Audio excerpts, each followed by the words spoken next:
que vous avez posé. Chers amis,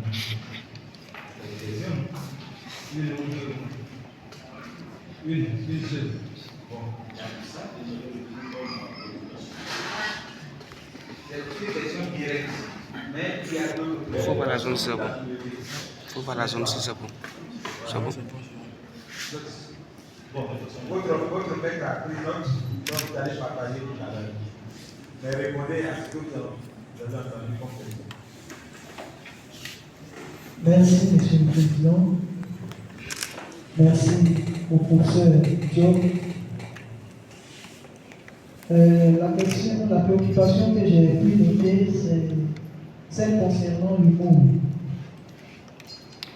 Dans le travail, nous avons évoqué l'humour en tant qu'une pratique culturelle, une pratique socio-culturelle qui peut inspirer, ou du moins qui a inspiré la production littéraire de certains auteurs. Alors, dans cette partie, nous avons passé en revue les pratiques culturelles, le patrimoine, les pratiques qui rentraient en ligne de compte du patrimoine culturel. En fait, l'objectif était de montrer qu'il y avait une différence entre le patrimoine culturel et le patrimoine littéraire. Mais nous avons profité pour indiquer que le patrimoine culturel contribuait, était aussi une source d'inspiration pour les auteurs littéraires. Donc nous avons évoqué l'humour pour montrer que cette pratique était à la base d'une création littéraire en Côte d'Ivoire. C'est un peu comme ça, c'est dans ce sens-là que nous avons abordé la question. J'ai compris, mais j'ai posé la question. Parce qu'en fait, effectivement, ça aurait pu être plus développé comme ça, parce que vous partiez de la création musicale.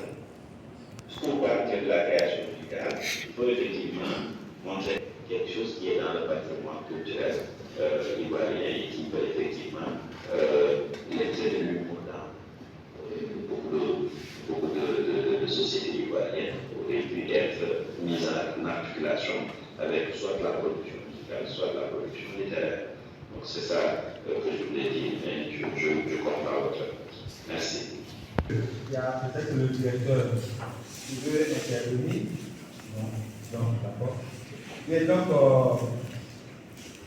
vous nous permettez donc de continuer si vous êtes satisfait du bout d'intervention du candidat. Il n'a certainement pas répondu à toutes vos préoccupations. Mais je crois que dans la posture actuelle, il ne pouvait que répondre à ce qu'il a saisi. Et donc, avec votre indulgence, nous allons vous demander peut-être une dernière intervention avant qu'on ne poursuive. Professeur. Comme d'habitude, il faut choisir ce qu'il a compris et répondre à ces questions. Pour le reste, je pense que c'est déjà pour lui son directeur. Merci. Merci. Nous allons donc poursuivre. Alors, chers collègues, merci pour cette remarque. Je pense que vous avez posé un problème assez intéressant concernant les raisons de la patrimonialisation des œuvres littéraires qui rentrent justement dans le cadre de la Bibliothèque nationale. Et lorsque nous faisons les études de monographie, quelles sont les raisons qui justifient, par exemple, qu'un auteur d'une œuvre fasse partie des rayons de la Bibliothèque nationale. Voilà. Donc, nous avons vraiment pris en compte cette remarque qui pourrait permettre d'enrichir la réflexion aux candidats. Merci. Merci, professeur. Donc, nous allons poursuivre avec le troisième intervenant au niveau des membres du jury. Professeur Wessou, de la jeunesse. Merci infiniment, Monsieur le Président, cher professeur d'Aziza Célestin, que j'appelle religieusement cher papa. Permettez-moi de dire, puisque la soutenance d'une thèse est aussi l'occasion, quand on prend la parole, de rendre hommage au maître et de nous accorder une fois possible ce que j'ai appris auprès de vous, ce que vous m'avez inculqué. La rigueur, la discipline, l'amour du travail. Merci, parce que durant toutes ces années, au cours desquelles vous avez été à la tête du département de l'aide moderne, vous avez été une oreille attentive à nos préoccupations, vous avez été bon conseil.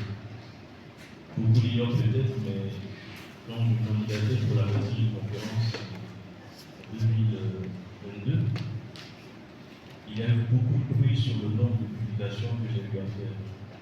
Le CAMES en demandait une quinzaine, et je vais en avoir 43. Et certains collègues nombreux me disaient, mais par rapport au CAMES avec tous ces articles-là. Le chef de département fait partie des rares professeurs titulaires à m'avoir encouragé à postuler avec l'ensemble de nos articles, à m'avoir même intimé l'ordre de postuler avec l'ensemble de nos articles. Et donc, c'est un hommage que je voudrais rendre au professeur Latier. On n'est pas où nous sommes par hasard, on y est parce que certains de nos amis, certains amis nous ont tenus par la main et nous ont montré le chemin. Merci beaucoup, professeur. Le professeur Jean-Fernand Média, homme de culture intellectuelle racée, avec qui j'ai beaucoup de plaisir à converser. Hier, déjà, nous étions en contact au téléphone et il me disait tout le bien du consultant. Mais, je vais trahir mon secret professionnel. Il y a quelques années, au département de l'aide moderne, quand vous étiez une spécialité, vos participations au jury se cantonnaient à votre spécialité seule. Et lui, spécialiste de littérature comparée, moi, spécialiste de stylistique, il a été le premier à m'inviter dans un jury de littérature comparée. Donc, je découvre l'expérience de siéger dans un jury de master au-delà de ma spécialité, grâce à professeur Média. Merci pour cette expérience enrichissante. En la matière, j'ai pionnier parce qu'aujourd'hui, je crois que c'est décloisonné au sein de notre département. Les soutenances de master se font avec notre indépendamment des spécialités. Et donc, les plus jeunes qui arrivent ne font pas ce cloisonnement que nous avons depuis nous, comme étudiants. Merci d'être ce pionnier, professeur Média. Les respects également au professeur chef de l'université Hassan Sek de Ziguinchor, que je suis également, s'il est encore en ligne, mais nous êtes encore en ligne, que je suis également pour sa proximité avec le professeur Média, c'est qui collabore très souvent. Et j'ai toujours plaisir à l'écouter, à l'entendre étaler, on va dire, ce qui fait de nous des hommes de science, c'est-à-dire la vérité objective. Parce que finalement, c'est ce à quoi nous en avons. Et c'est ce à quoi quand M. Lalé Bivani Serge dans le travail qu'il nous propose. C'est un travail pour lequel le plus bien les plus bonnes pensées, la plus belle disposition d'esprit. Déjà, dans son intitulé, c'est quelque chose de novateur qu'il faut saluer. On aura l'occasion de le parcourir ensemble. Je dirais tout simplement que ma prise de parole avec vous se fera alternativement, que je ne vous poserai pas un ensemble de questions au bout desquelles vous aurez à répondre à une seule, selon que c'est celle-là que vous oubliez retenu. Nos échanges se feront à bâton. Ce sera donc une dialogue direct, comme disait Zidane. Et aussi que je ne ferai pas de travail sur le fond, sur le rapport, comme cela se fait dans les rapports écrits, puisque c'est un échange que je veux dynamique. Nous allons aller aussi bien au fond qu'à la forme, de façon alternée au fil de l'eau. Mais en le disant, je commence par dire tout le bien que je pense au travail que vous avez fait. C'est un travail remarquable. Et je vous engagerai même à ne pas tarder à publier ce travail-là. Votre encadreur est directeur d'une collection à la maison d'édition L'Argentin. Est-ce que vous le savez? Est-ce que vous le savez? Vous ne le savez pas. Votre fondateur, directeur de thèse, est le directeur d'une collection à la maison d'édition L'Armatan qui s'appelle Écrit-Pol, Écrit politique, on a abrégé Écrit-Pol. Et les travaux de thèse qui encadrent sont tellement novateurs du point de vue de ce qu'ils peuvent apporter à la société et à la nation ivoirienne qu'un tel travail mériterait d'être publié. Et vous, particulièrement, je ne sais pas pour tous les autres, mais vous particulièrement, vous avez au moins 2 publications à faire. La publication de la thèse, après les collections qui vont être apportées, et la publication du témoignage de la première directrice de la Bibliothèque nationale. Son témoignage va être enrichi. Je ne sais pas combien de pages vous disposez du témoignage, combien de minutes vous disposez, mais vu qu'elle nous a quittés, il vous faut reprendre votre bâton de pèlerin, aller échanger avec ses proches pour ressortir quelque chose de plus dense, quelque chose qui peut ouvrir la population, parce que c'est un corpus majeur dans l'histoire de la Bibliothèque nationale et dans l'histoire littéraire de notre pays. Malheureusement, il nous quitte, je ne sais pas, sans avoir produit de bibliographie, parce que nos personnalités, de biographie, j'allais dire, nos personnalités n'ont pas encore la culture de se dire, de s'écrire par le besoin. Nos personnalités s'en vont en faisant un grand vide.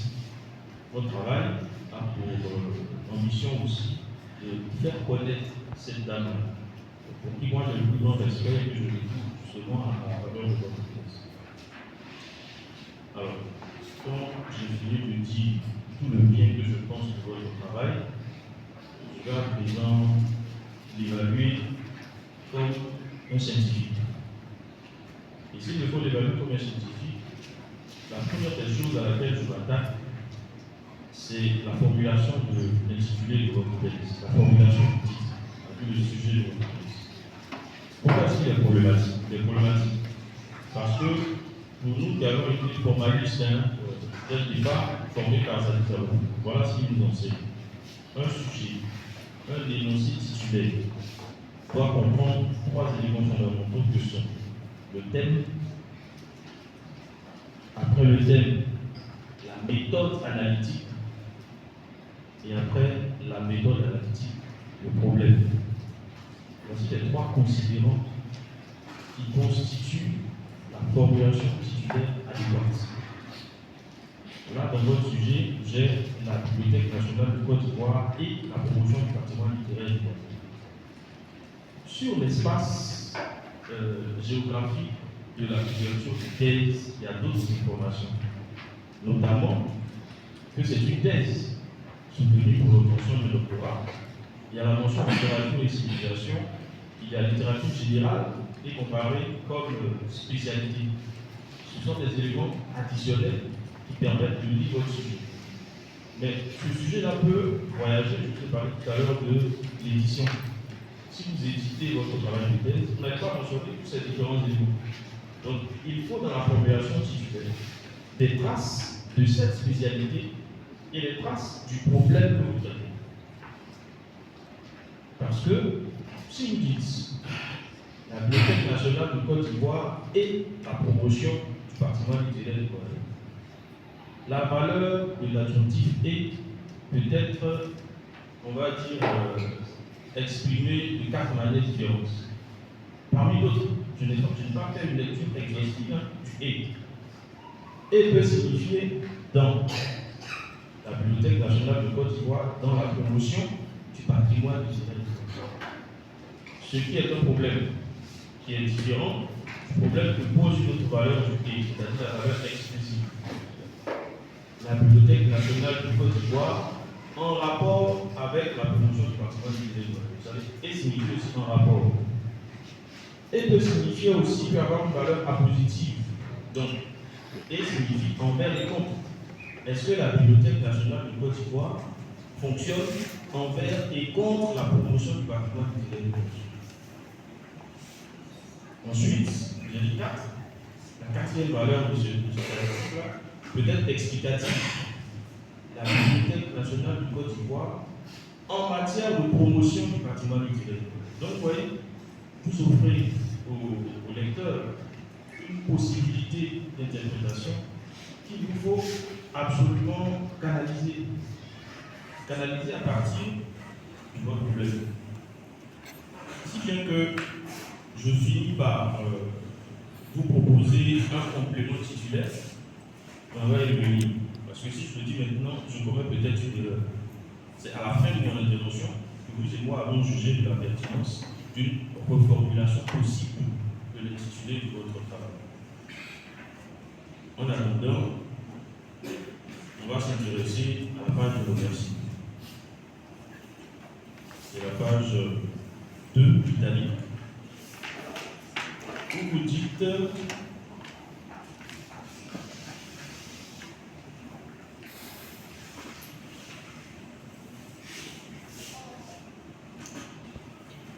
alors, vous commencez par remercier M. Jean-Pierre Média, M. titulaire, votre encadreur, ce qui est normal. Et après lui, vous exprimez de façon directe à Mme Liguel, la première directrice des ventes là, de la Bibliothèque nationale. Et vous écrivez ceci: chère madame, vous lui parlez maintenant, là où nous sommes. Vous vous adressez à quelqu'un qui n'est plus du monde. Êtes-vous médium?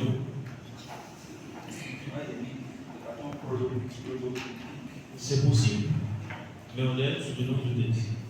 Et les remerciements tels que vous le formulez, en réalité, sont détachés du moment de l'énonciation. Si les remerciements sont détachés dans une existence autonome du monde de l'énonciation, il faut envisager que dans 10 ans, dans 20 ans, dans 30 ans, ceux qui auront votre thèse entre les mains liront vos remerciements. C'est pourquoi il faut respecter un système d'énonciation qui est détaché de celui que vous utilisez pour exprimer votre gratitude au professeur Média. Vous pouvez traduire vos remerciements à la concernée, défunte, sans vous adresser à elle en disant chère madame parce qu'elle n'est pas là. Déjà, vous savez qu'elle est défunte. Oui, parce que bon, Allons-y. moi j'ai pris un peu au sérieux aussi. Parce que j'ai dit, à la fin, dans le même paragraphe, vos deux dernières phrases, parce que ici, vous avez dit que la personne n'est plus de ce monde. Oui. Alors que vous auriez dû prendre ça en compte dans votre première formulation. Qu'est-ce qui s'est passé? Le seul espace où il est autorisé, et même encore avec les limites, c'est dans la dédicace. Alors, vous poursuivez en précisant que M. Oscar Ndoumoudjani est directeur des ressources humaines de l'Université Alassane Ouattara. Est-ce que c'est une information que vous avez? Non, il n'a pas actualisé ces informations. Justement.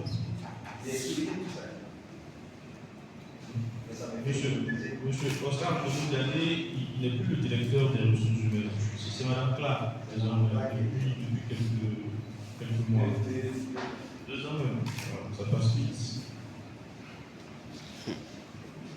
Alors, enfin, vous exprimez vos remerciements à Ola Kitouba, Élysée, ainsi qu'à Mme Diana Afali. Mais vous ne précisez pas leur qualité. Ces deux-là, vous ne précisez pas leur qualité. Alors que vous précisez la qualité de tous les autres. Vous voyez, vous avez Henri Koumouli, directeur du livre de la lecture du ministère de la Culture. Madame Solange Azou, il n'est plus directeur, il n'est plus il a été. Non, il faut actualiser tout ça. Il faut actualiser tout ça. Ensuite, oui, oui. Il a déposé sa thèse en instruction il y a quand même presque une année. Oui. C'est la lenteur de notre système La bureaucratie. Mais avant la version finale qui n'envoie d'heures, on va faire ces petits ajustements. Alors, désolé d'avoir été victime de notre bureaucratie, héritée de la bureaucratie française. À présent, la page des sommaires, où je ferai juste deux petites observations. Alors, la première est liée à la formulation et au contenu en fait, de la deuxième partie de votre travail. Vous dites la place de la Bibliothèque nationale de Côte d'Ivoire dans la politique culturelle de Côte d'Ivoire. Et quand vous dites cela, dans le contenu, on constate, même dans la police, c'est-à-dire dans le contenu de ce que vous intitulez la place de la Bibliothèque nationale de Côte d'Ivoire dans la politique culturelle ivoirienne, vous parlez de la société précoloniale et vous parlez de la servitude culturelle coloniale, qui n'ont plus le droit de citer donc, la place de la Bibliothèque nationale dans la politique culturelle de Côte d'Ivoire.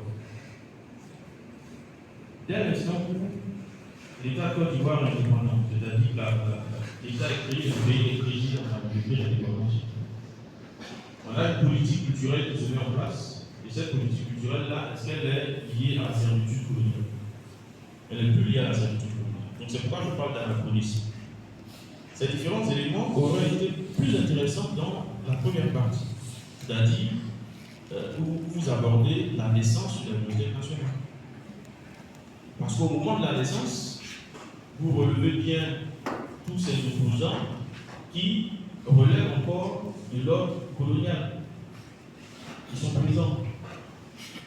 Alors, c'est un anachronisme qu'il faut régler, non pas en chamboulant le plan de votre thèse, mais en remplaçant la place par l'enjeu, tout simplement.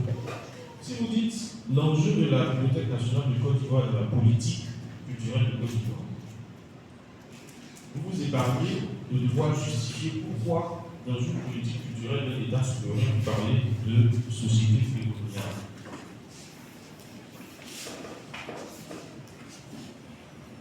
Parce que l'enjeu est dynamique. La place, elle est fixe, elle est figée. Je ne sais pas si vous comprenez. D'accord.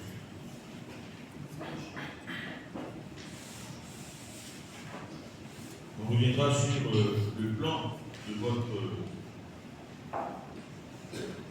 votre travail.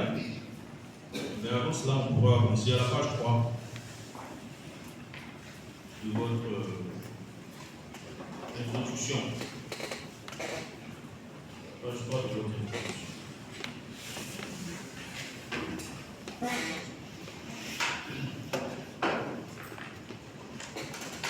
Vous dites quelque chose qui relève du blasphème intellectuel. Au troisième paragraphe, vous dites la justification du choix du titre est d'abord d'ordre subjectif. En science, le subjectif n'a pas le droit de citer. S'il intervient, il doit se faire discret. C'est-à-dire qu'il ne doit pas s'énoncer de prime abord. C'est l'objectif et c'est la rationalité qui doivent intervenir en premier lieu. Donc vous pouvez réorganiser les raisons pour lesquelles vous intéressez à ce sujet. Même si la raison subjective est importante, et ça je peux le comprendre, on est tous des êtres humains, on a tous des penchants, des sentiments, etc. Même si la raison subjective est importante, il ne faut pas l'énoncer en premier. Parce qu'on est dans un travail scientifique. Pourquoi j'ai parlé de blasphème intellectuel? Parce que ça réduit à néant tous vos efforts de conceptualisation intellectuelle. On dira qu'il a travaillé de façon subjective, alors que ce n'est pas l'objet d'une thèse, absolument pas. À la page suivante, il y a également quelques corrections de forme à faire. Quand vous dites l'Occident, c'est avec O majuscule. Quand vous dites que, ça c'est le deuxième paragraphe, il apparaît aussi aisé de comprendre aujourd'hui que les difficultés qui tiennent rigueur à l'enseignement, les difficultés ne tiennent pas rigueur, ça c'est le deuxième paragraphe, à l'enseignement supérieur. C'est pas dit. Mais vous évoquez d'entrée de jeu la question épineuse des auteurs qui ne figurent pas au programme scolaire. Vous dites, plusieurs sont les auteurs, en effet, qui ont consacré toute une carrière à réfléchir sur la situation du pays et qui sont tombés dans l'anonymat total à force d'être moins étudiés ou pas du tout dans les programmes scolaires et universitaires. Ce constat est discutable parce que tous les auteurs ne sont pas faits pour figurer au programme des manuels scolaires.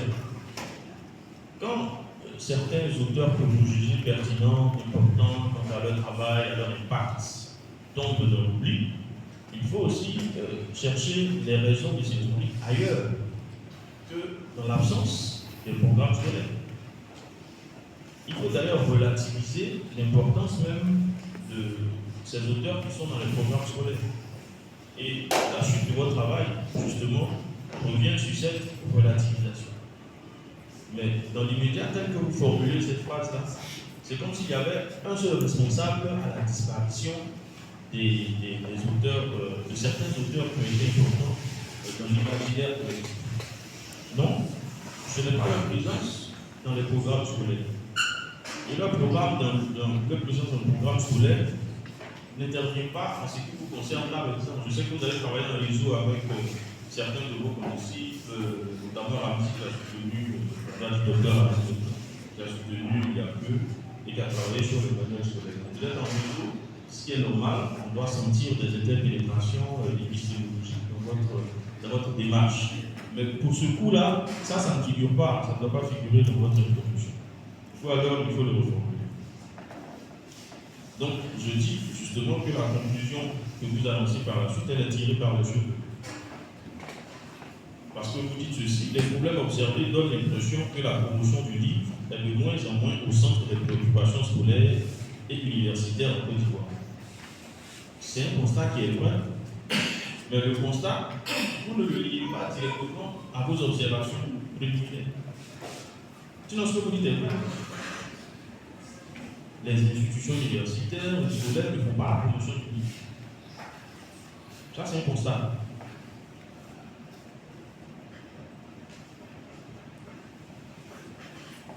Et à la page suivante, second paragraphe, vous dites encore, si donc la vocation première du livre semble la transmission d'un contenu linguistique. Et c'est là où je vais vous poser la première question.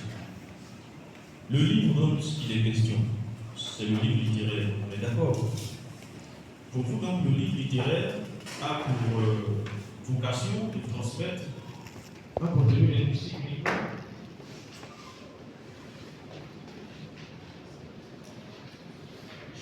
Cher maître, nous avons parlé de la langue ici en tant qu'un élément culturel important qui transporte à la fois la civilisation et le mode de vie d'un pays.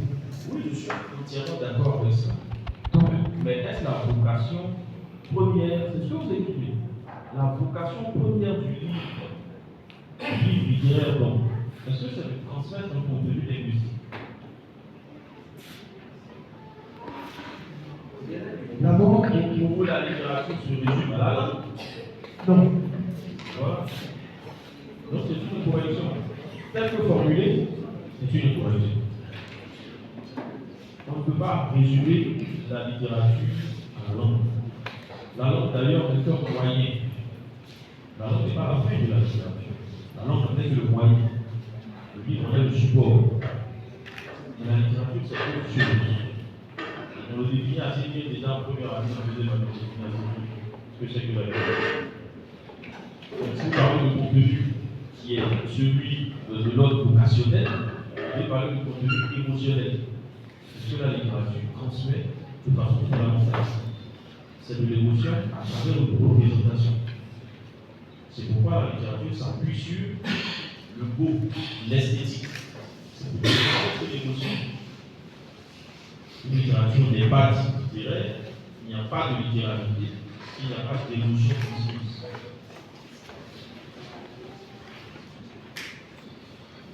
Ensuite, vous dites, là je m'attaque, vous voyez, à certains postulats, certaines prises de position critiques qui ne sont pas recevables, donc que vous devez absolument corriger. Vous dites ensuite, et c'est à la fin du second paragraphe toujours, une industrie du livre de la Bibliothèque nationale peut par moment se transformer en une sorte d'arène culturelle.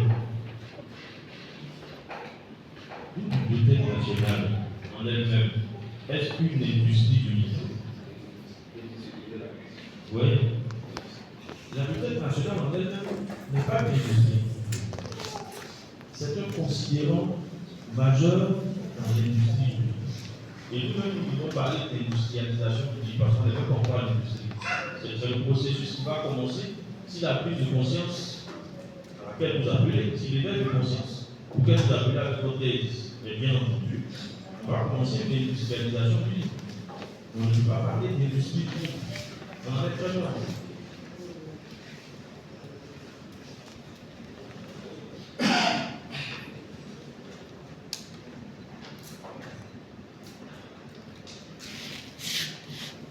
Ensuite, à la page 11, après avoir lu et relu, je n'ai pas perçu le problème central de votre thèse. Votre thèse est la tentative d'une réponse à un problème, n'est-ce pas? Quel est ce problème? Je ne l'ai pas perçu. Le problème auquel nous avons répondre est que le patrimoine littéraire ivoirien n'est pas produit de sorte à le faire connaître. Les auteurs de la littérature ivoirienne et leurs œuvres ne sont pas produits suffisamment pour se faire connaître. Et nous pensons que la Bibliothèque nationale est mieux placée pour faire cette promotion à travers une politique culturelle adaptée. D'accord. C'est que les auteurs majeurs de notre paysage littéraire, de notre panthéon littéraire, on va dire comme ça, ivoirien, ne sont pas assez connus. Ne sont pas assez connus. C'est un constat que vous faites. Vous n'avez pas encore problématisé.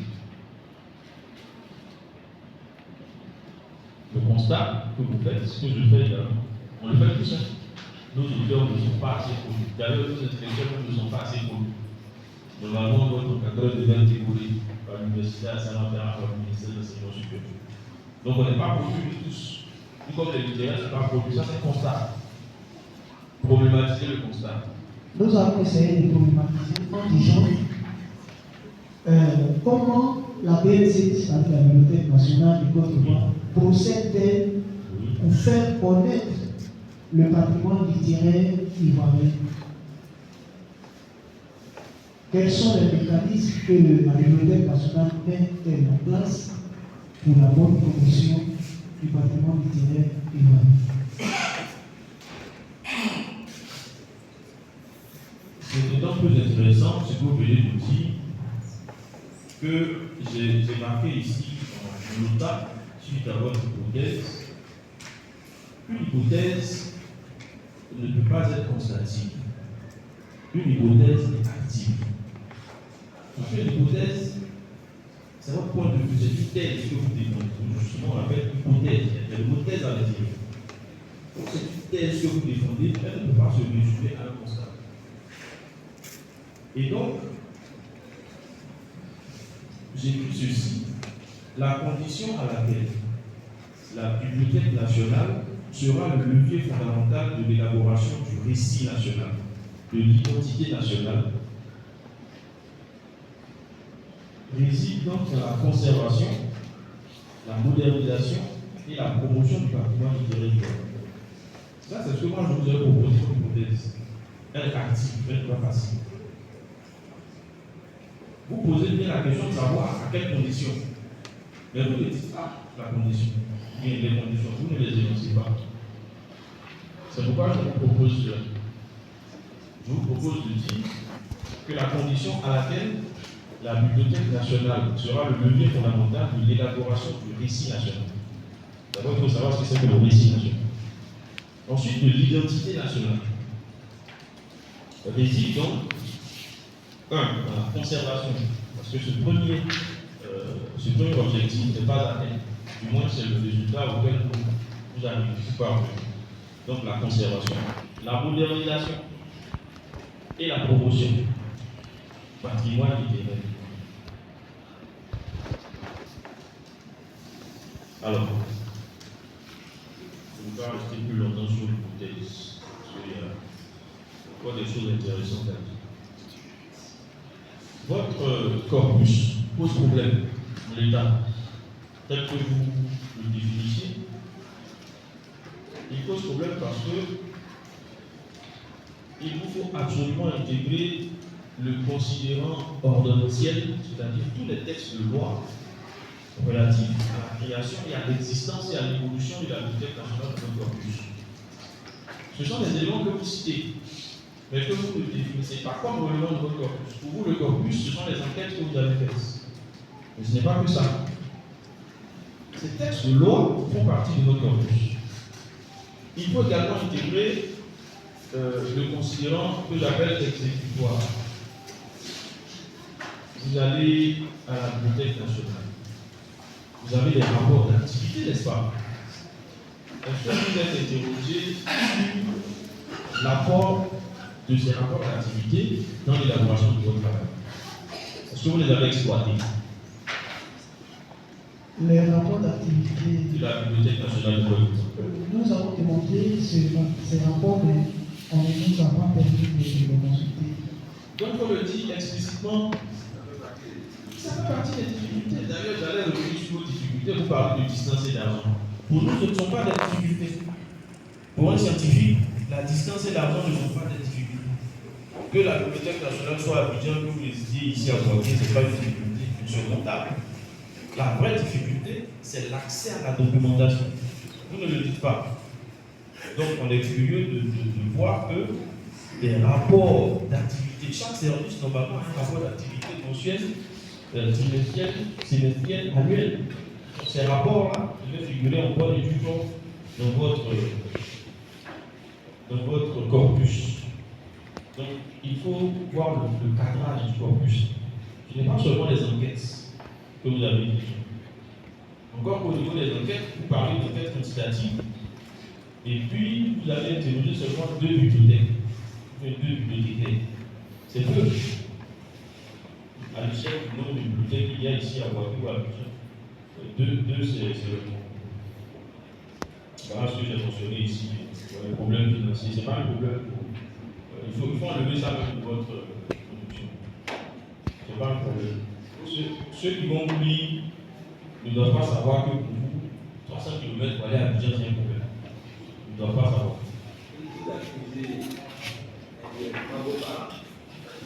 Et l'État de Côte d'Ivoire, vous n'êtes pas boursier? Vous n'êtes pas de bourse? Ah, vous êtes fonctionnaire? J'ai reçu un fonctionnaire. D'accord. D'accord, mais pendant que vous révisez le travail, vous étiez boursier ou pas? J'ai même dit, je n'avais pas de bourse. Ah, d'accord. Donc, on se ressent sur ce point-là. On a fait nos tests sans bourse. Mais on a bien travaillé quand même. Alors, votre définition de la commune d'Abidjan, elle n'a pas intégré Benjamin Sambon. Vous savez que Benjamin Sambon fait maintenant partie de la commune d'Abidjan. Factualiser vos informations. Alors, voilà, c'est maintenant qu'on dit l'introduction. Et M. le Président, M. Jean-Paul Putain de parole. D'accord. D'accord.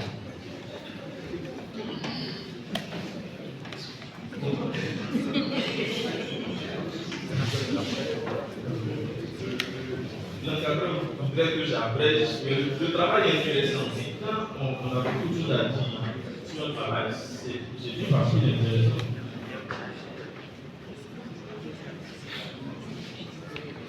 On est à la page 45, quand je vous interpelle sur les solutions que vous proposez pour résoudre le manque de collaboration que vous constatez entre la Bibliothèque nationale de Côte d'Ivoire et les bibliothèques universitaires et scolaires. Parce qu'il y a un manque de collaboration que vous constatez, en début même de la première fonction de cette bibliothèque nationale, qui est d'encadrer effectivement les autres bibliothèques. Quelle solution proposée?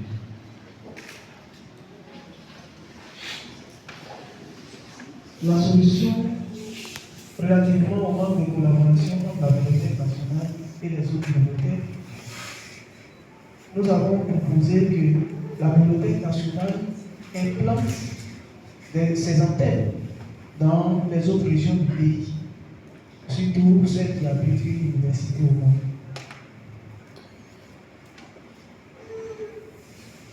Alors, c'est une proposition intéressante, sauf que vous-même vous dites que la Bibliothèque nationale n'a pas assez de moyens avec son budget de 20 millions chaque année. Avec un tel budget, elle ne peut pas avoir une thèse régionale ou départementale.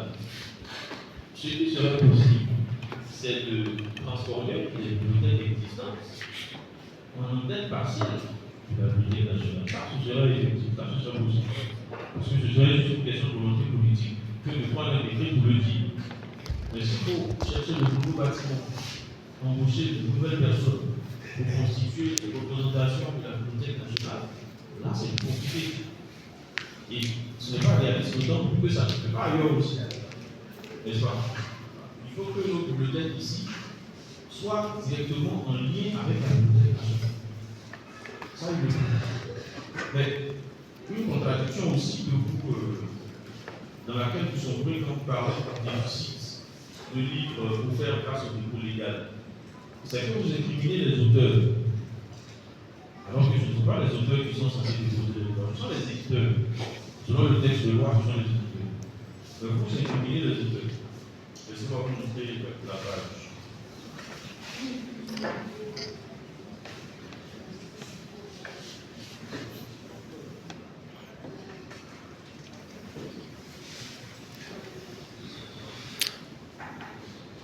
Voilà, on est à la page 42. La page 42, vous voyez l'article est évident. Les exemplaires du dépôt légal incombant à l'imprimeur et 4 des 5 exemplaires du dépôt légal incombant à l'éditeur. Ça, c'est le texte de loi quand même. Mais juste après, dans votre analyse, vous parlez des auteurs qui ne déposent pas le livre. Est-ce que ce sont les auteurs qui doivent le faire? Non, il n'y a pas de réponse. Le texte dit que ce ne sont pas les auteurs. Vous voulez répondre? En fait, pendant nos enquêtes oui, aux archives nationales, il nous a été dit que les éditeurs ont arrêté, enfin plusieurs ont arrêté de déposer les exemplaires qu'ils devaient déposer. oui. Parce que ce sont des écrivains, des auteurs, qui sont devenus eux-mêmes éditeurs. Donc ils écrivent et ils éditent en même temps. C'est en ce moment-là qu'ils ont commencé à ne plus déposer la plupart des exemplaires. Bon. Que des auteurs soient devenus éditeurs. À partir de quelle identité ont-ils l'obligation du dépôt légal? C'est l'identité de l'auteur ou c'est l'identité de l'éditeur? C'est l'éditeur. Donc vous ne dites rien de nouveau. C'est-à-dire que là, au lieu de dire l'auteur, dites l'éditeur. Parce que l'auto-édition s'est développée effectivement ces dernières années. C'est vrai.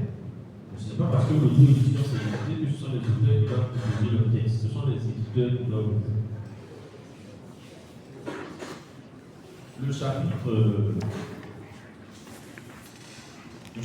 1. Je ne sais pas pour vous s'il est suffisamment bien formulé. Quand vous dites décret fondateur de la BNC, un pacte, c'est ça? Du pacte d'une volonté politique, c'est ça? Au chapitre 1, on a la page 24, là je reviens pour la page 24.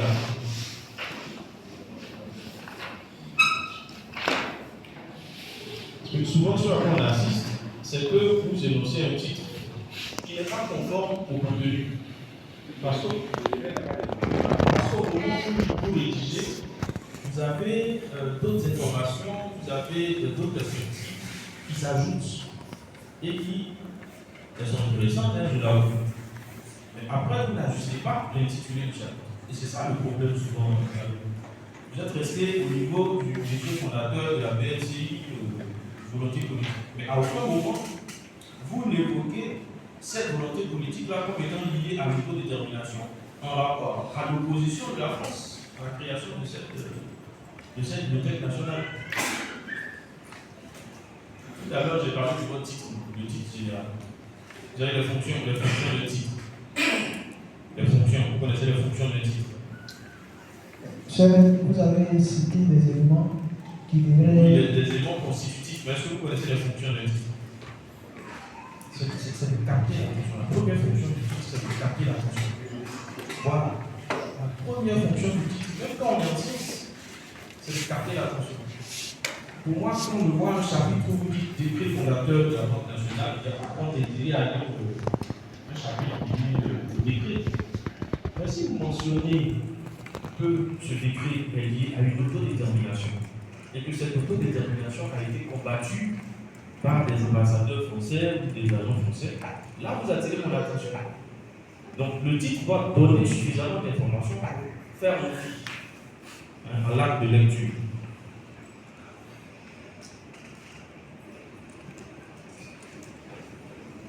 C'est important.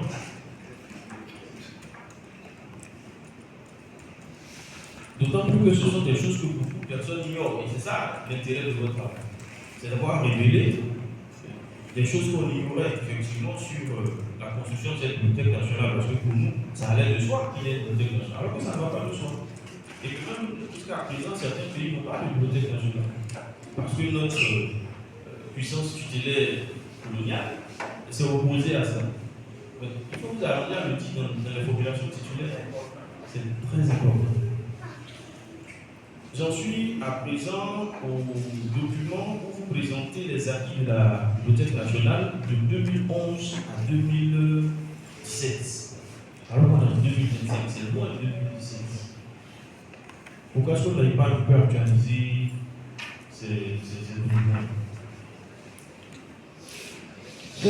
Ici, j'ai voulu montrer les difficultés que le dépôt légal rencontrait dans son rôle d'alimenter la Bibliothèque nationale.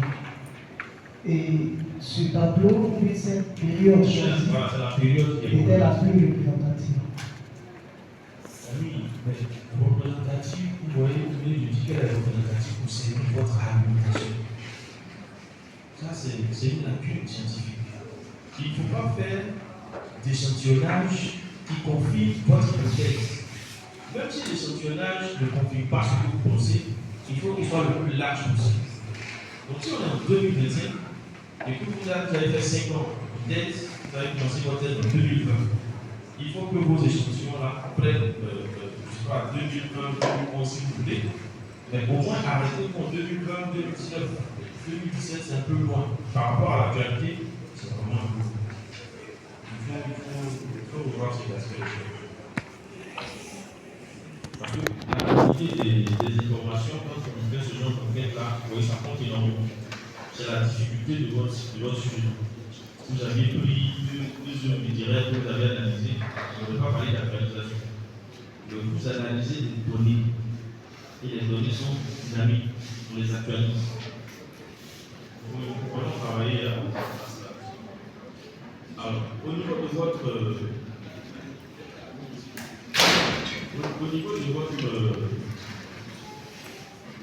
j'ai envie d'arriver à la présentation.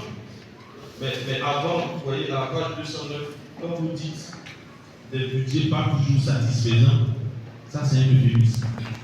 Et vous n'avez pas le droit d'être euphémique dans votre thèse. Voilà, des budgets insuffisants. Il ne faut pas dire des budgets pas toujours satisfaisants. Parce que c'est jamais satisfaisant d'ailleurs.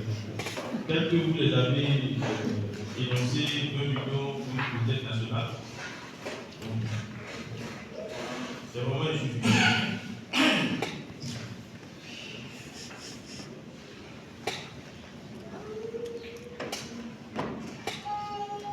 Après aussi, il faut un peu relativiser un point de vue qui a été longtemps développé par vous, c'est celui de l'absence des auteurs ivoiriens les manuels d'information.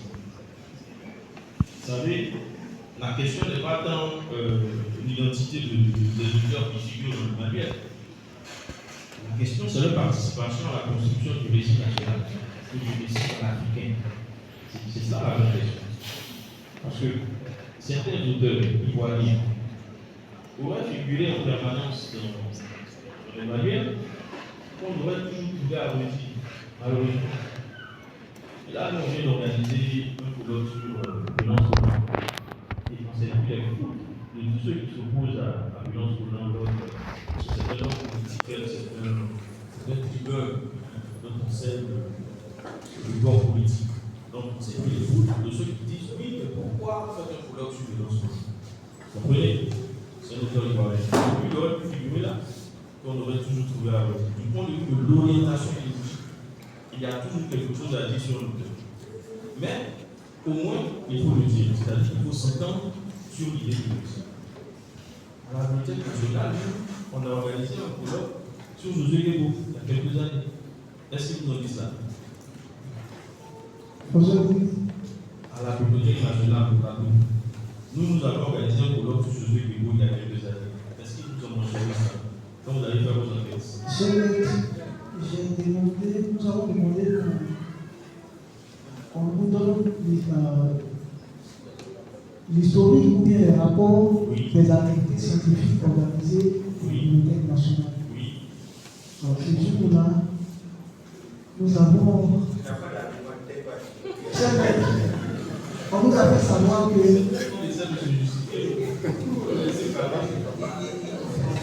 On nous a fait savoir que l'actuelle directrice, Mme Chantal Adjimon, elle ne voudrait pas que certaines informations jugées par elle sensibles soient mises à la disposition. Oui, ça je comprends. Donc, parmi ces informations, faisait partie des colloques organisés sur la Bibliothèque. Les colloques organisés faisaient partie des informations. Si. Des informations sensibles. Si. Non, je le sais parce que c'est nous qui avons organisé ce colloque. Et Josué Guébo, c'est un militant PPAC, opposé au régime actuel. C'est un grand écrivain, c'est un opposant farouche au régime actuel. Donc, à l'exemple de violence Roland dont je viens de parler, vous voyez, qui est marqué vraiment idéologiquement très RHDP de violence Roland. Vous avez quelqu'un comme Josué Guébo, qui est un écrivain engagé au sein politique contre le régime actuel. Et donc, si ces informations-là ne vous ont pas été données, on dit qu'elles sont sensibles. Mais vous aurez pu les chercher ailleurs.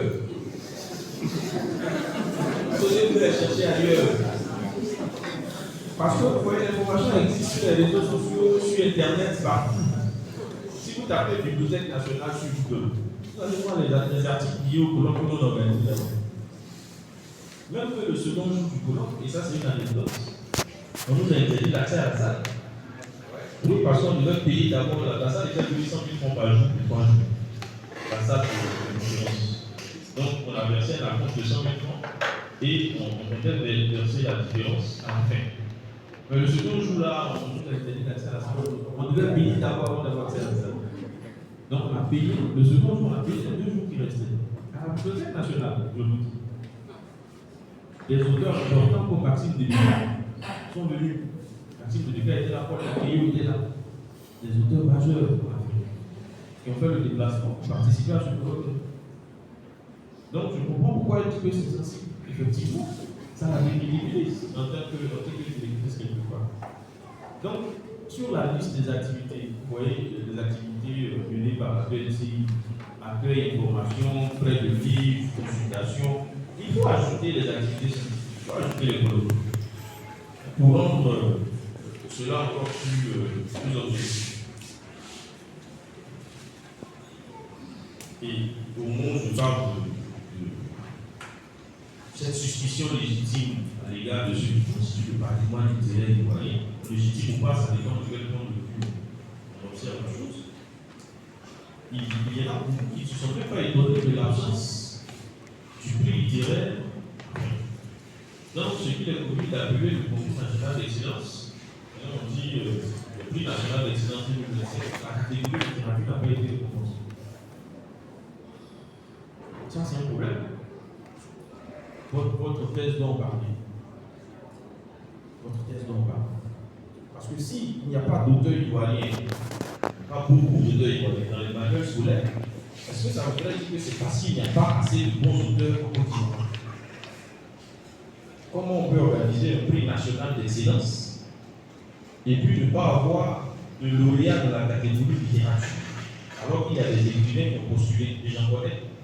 Je connais au moins 3-4 écrivains, qui sont bons écrivains, qui ont postulé pour avoir ce prix national. Mais le prix n'a même pas été attribué. C'est problématique. Donc, la question, on parlait des adultes. Je voulais que lui l'intègre en même temps, puisqu'on est dans la promotion du patrimoine littéraire. Nous avons saucissonné les objets d'études. D'accord. Alors, donc, je terminerai par votre géographie. Il faut la réorganiser parce que certains ouvrages ne sont pas à leur place. Si je lis par exemple ce que j'ai constaté, je suis sûr que certains vont souffrir. Vous dites dans la catégorie études sur la Côte d'Ivoire. Études sur la Côte d'Ivoire. Je vois Front populaire ivoirien, congrès extraordinaire de 15, 16, 17 décembre à Abidjan 94. Est-ce que ça c'est une étude sur la Côte d'Ivoire? Est-ce que ça c'est une étude sur la Côte d'Ivoire? Non, c'est bon. Donc il faut réorganiser en fait, soit les intitulés des parties du chapitre. Dans la même veine, vous parlez de qui, prenant le dit la Côte d'Ivoire est une société aux frontières. Je lis aussi Bako et IB Simone, non c'est la même personne, à l'époque c'était la même personne. Bako et IB, parole d'honneur, la première dame. Ça ce sont des essais. Voilà. Les essais, ce ne sont pas des études. Quand vous êtes en sciences, là, ce qu'on appelle un travail scientifique. Voilà, donc c'est un travail scientifique. Voilà un peu ce que je voulais dire au sujet du travail.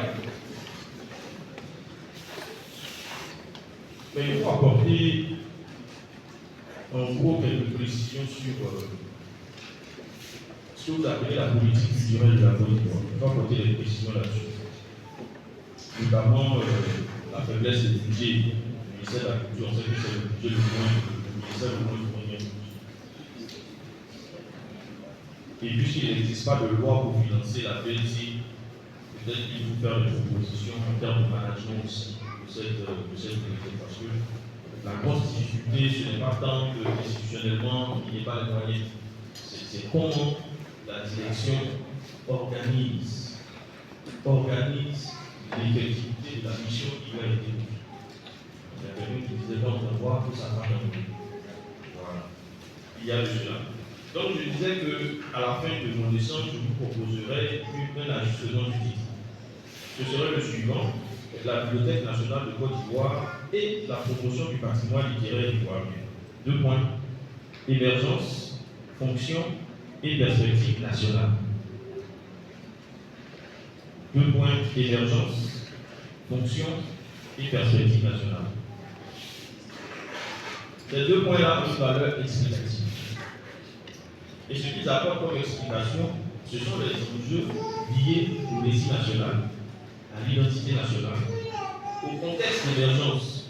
On a vu qu'elle était conflictuelle avec notamment les ambassadeurs et les conseillers politiques français qui se sont opposés à la création de cette bibliothèque nationale.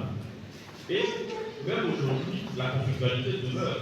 Parce que vous l'avez dit, vous l'avez constaté, les étudiants sont beaucoup plus enclins à aller au centre culturel français qu'à la bibliothèque nationale. Pourquoi? Quels sont les éléments de l'attractivité qui font qu'on est plus enclin avec les étudiants à aller au centre culturel français? C'est vrai que la littérature comparée n'est pas la comparaison, mais le substrat comparatif implique de jeter un regard et un coup d'œil sur ce qui se fait et qui réussit pour pouvoir trouver des solutions à ce qui se fait chez nous ne marche pas. Voilà un peu l'année Valier Serge l'échange que nous avons. Monsieur le Président, Permettez-moi d'employer une expression sacrale chez la vôtre. J'ai dit. Merci, cher ami. Merci pour ces propos un peu plus enrichissants. Et j'espère feront éclore quelques pistes de réflexion dans l'engagement du candidat. Et puis offriront quelques pistes de production pratique. Et je crois que la porte n'est pas close. C'est une invitation que vous lance le professeur. Il faut l'approcher pour échanger. D'accord?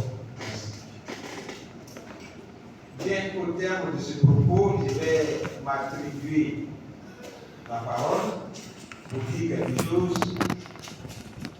sur ce travail-là, puisque j'en ai été instructeur.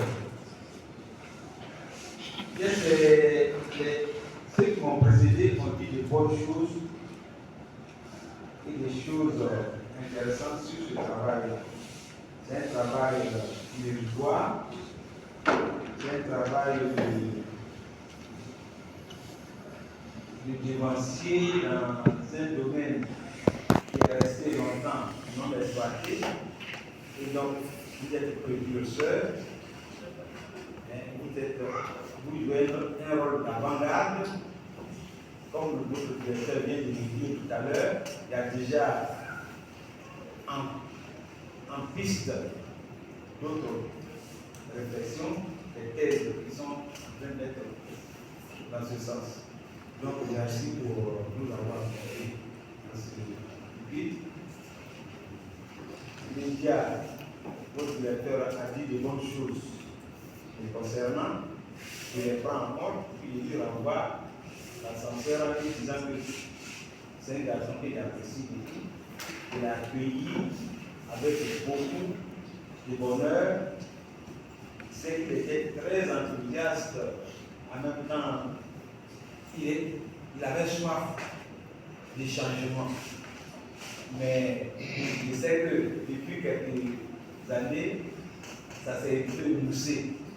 Parce que en grandissant, en fréquentant le milieu, on essaie d'apprendre et de s'assagir. Merci, cher ami. Merci. On est dans le bateau. Hein? Cher ami Restou, tu as dit de bonnes choses aussi à mon propos. Je voulais te saluer, te féliciter pour, on peut dire, la fertilité intellectuelle. C'est de bonne guerre. Quand on a un peuple, il faut le laisser libre pour que la production soit plus belle. Et ce sont mes disciples que j'admire beaucoup parce que du point de vue de l'intellectualisme, ils sont très prolifiques, pour ne pas dire très fertiles. Merci. Je voudrais saluer le collègue que nous avons réveillé parce que le Canada et la Côte d'Ivoire, il y a un décalage de 6 heures au moins. 6 heures au moins. Et donc si nous commençons ici à 10 heures, je sais que c'est par rapport à lui qu'on a arrivé, mais qui venait de se réveiller à terre. Donc merci chers collègues, merci pour votre mobilisation par rapport à la science. Un scientifique dort très peu. Et c'est notre lot quotidien.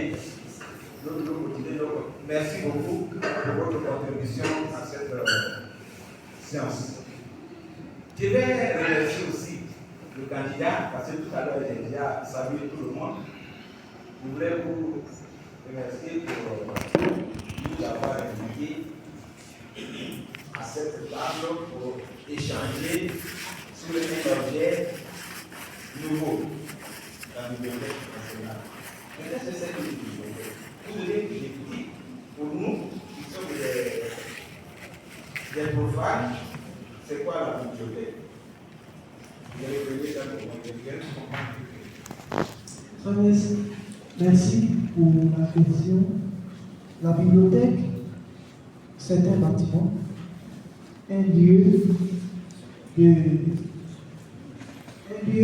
où on recueille les livres, on les sauvegarde, on les entretient et on les met à la disposition des lecteurs et chercheurs. D'accord, merci. Non, je suis d'accord avec vous. C'était la définition ancienne, non?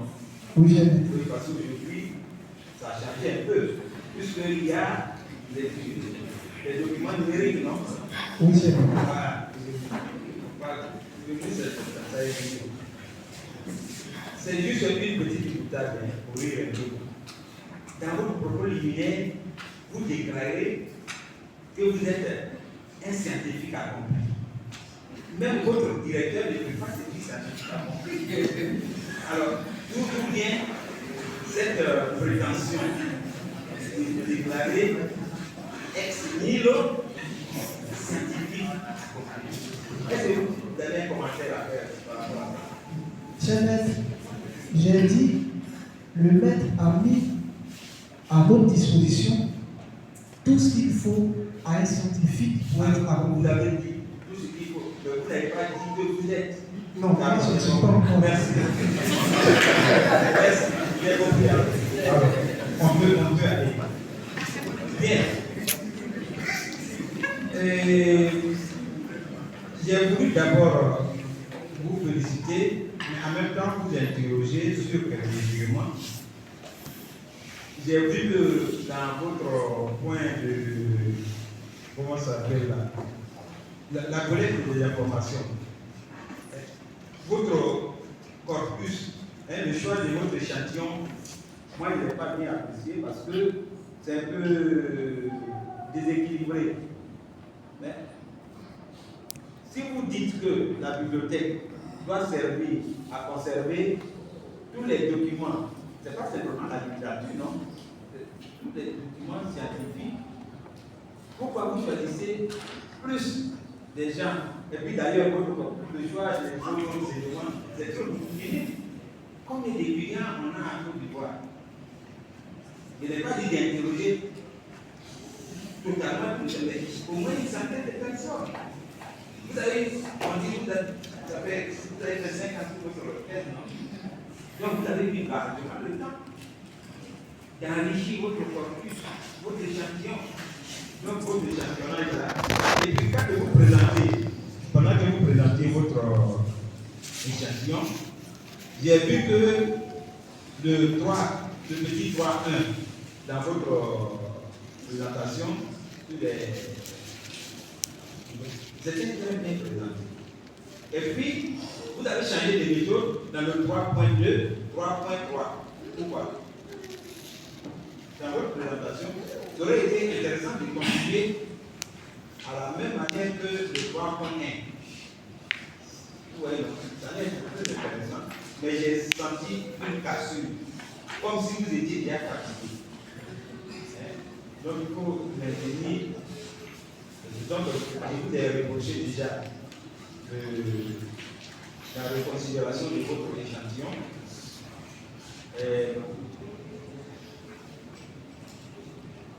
Vous avez voilà, donc l'échantillon, j'avais les filières. Bien, je prends votre thèse d'abord sur la page du sommaire. Il faut reconsidérer que dans le sommaire, on ne prend pas en compte la dédicace des remerciements puis la liste de l'affiliation. Le sommaire commence par l'introduction. D'accord? Le sommaire commence par l'introduction. Il faudra prendre ça en compte. Votre page de remerciement.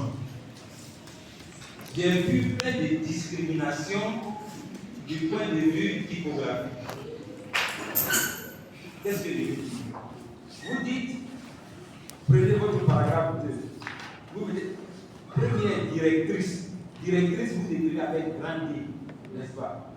Mais votre directeur qui a coiffé votre travail, vous écrivez avec monsieur pourquoi? Il est directeur, puis professeur, titulaire, T majuscule et des majuscules. C'est le minimum. Ce sont on prend ça comme négligeable, mais du point de vue de la captation de notre intelligence, notre vision, ça nous marque. Professeur titulaire. N'importe qui n'est pas professeur titulaire. Donc ce sont des erreurs typographiques. Et puis, vous avez des problèmes. L'autre collègue, il avait bien dit, vous avez des problèmes avec la ponctuation. Beaucoup de soucis avec la ponctuation. Ainsi, sur cette page-là, il y a mis plein de ponctuations. Bon, le jeune collègue, vous avez déjà interpellé sur l'actualisation de notre directeur de DRH. Il faudrait actualiser ça. Bon, votre maître a essayé de vous défendre. On n'a pas accepté sa défense. On a rejeté sa préparation. Bien.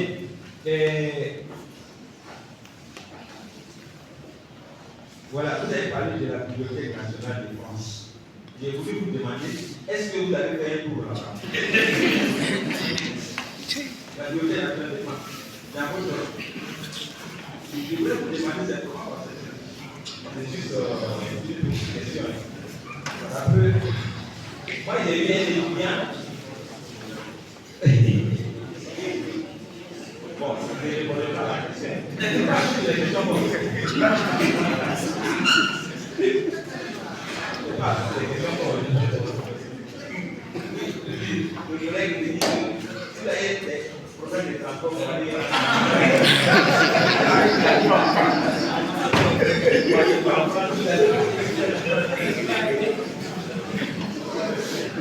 Bien. Vous prenez la première phrase, disons la première paragraphe de votre définition.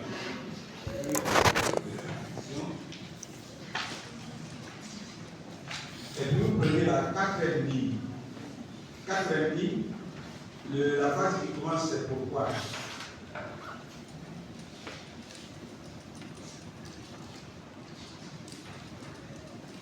Pourquoi vous avez dit une revue même après, c'est pourquoi. Vous pouvez y citer.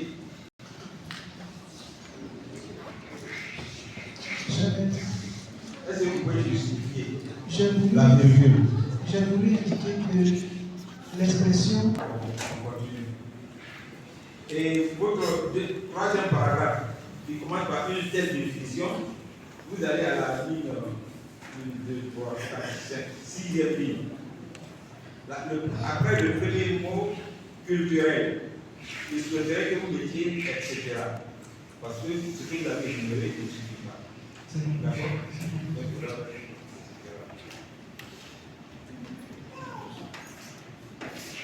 Bien, et vous prenez la première phrase de page 3. Moi, j'ai dit comme ça, j'ai écrit d'où son étude reste.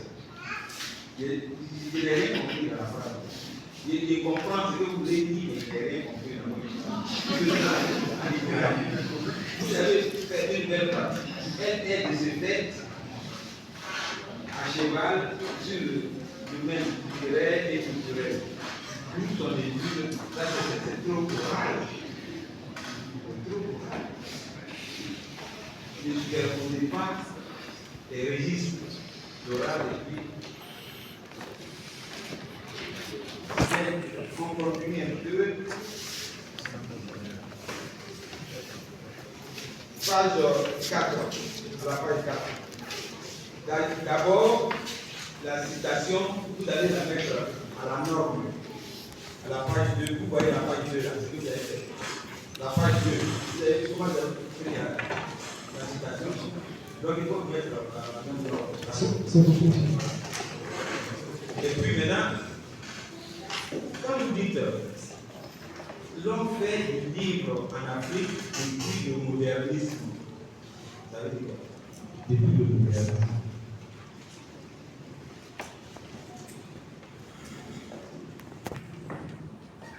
page 4, troisième paragraphe, deuxième ligne, fin deuxième ligne. Où est donc? Voilà, l'Afrique du plus de modernisme. Bon, c'est un barbarisme. Depuis la modernité, peut-être, depuis le modernisme. Et puis, au milieu de votre phrase, ce même paragraphe, l'Occident. Entre l'Occident et les autres pays. L'Occident, il faut mettre un O majuscule. Vous voyez, ce n'est pas l'Occident. Si c'est un nom fort.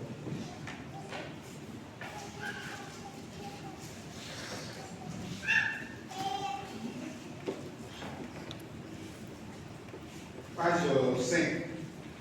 Mais il n'y a pas parcouru tout le texte. C'est juste pour vous. C'est bien plus là. Bien.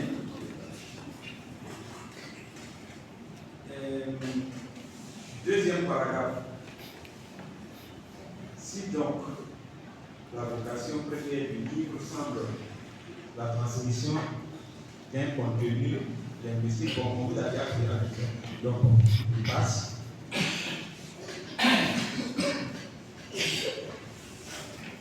Ah bon, c'est-à-dire qu'il a posé une suspect.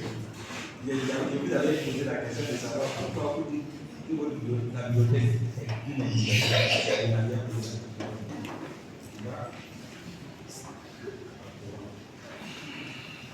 Du point de vue de la mise en page, je crois que vous avez fait beaucoup d'erreurs. Vous prenez, je vous renvoie à une seule page qui on va voir. Et si ce sera la suite, on va arrêter. Vous prenez la page 24.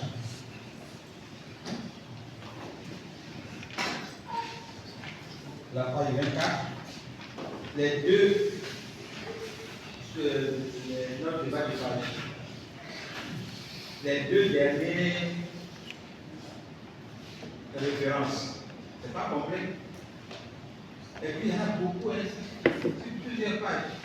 Quand vous mettez oxyde, il faut un numéro de page. Parce que vous le faites ailleurs, ça veut dire que c'est faisable. Vous voyez, je vais vous montrer. Voilà, vous voyez page 64. Page 64. Vous voyez, note de bas de page. La même notation, comme si c'était là, non? Et vous avez mis une page. Mais dans les premières pages, c'est pas normal. Donc, vous faites très attention quand vous.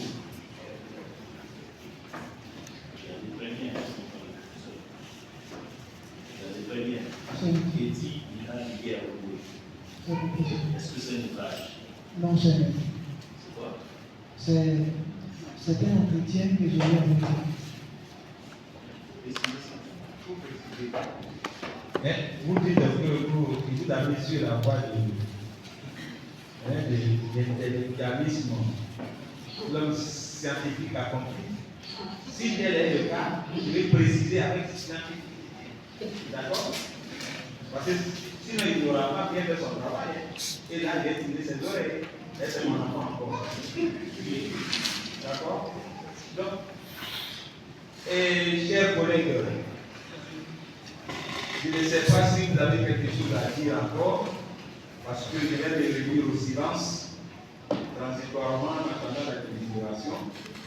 Si vous avez quelque chose à dire, je vous donne la parole à votre demande. On va faire le premier volet de la soutenance. Je voudrais rajouter juste une petite chose. Merci. Oui. Alors, allez à la page 27. Là, vous parlez des projets de loi. Ce n'est pas que cette page, mais je prends l'exemple de cette page. En fait, vous parlez du projet de loi, mais il n'y a même pas de loi dans ce que vous donnez comme exemple. Il y a les arrêtés, il y a les décrets. Alors moi, j'ai cherché les projets de loi et je l'avais fait comme remarque.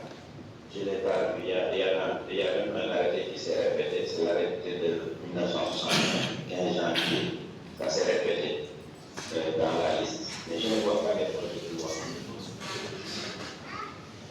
Merci, professeur. Je crois que nous allons enjoindre le candidat à faire en annexe le report de ces différents éléments. Je crois. Tout à fait. Ouais. Merci. Mais en fait, il faut enlever l'expression projet de loi. Ce sont des arrêtés, ce sont des décrets. C'est ça, c'est ça. Merci, merci.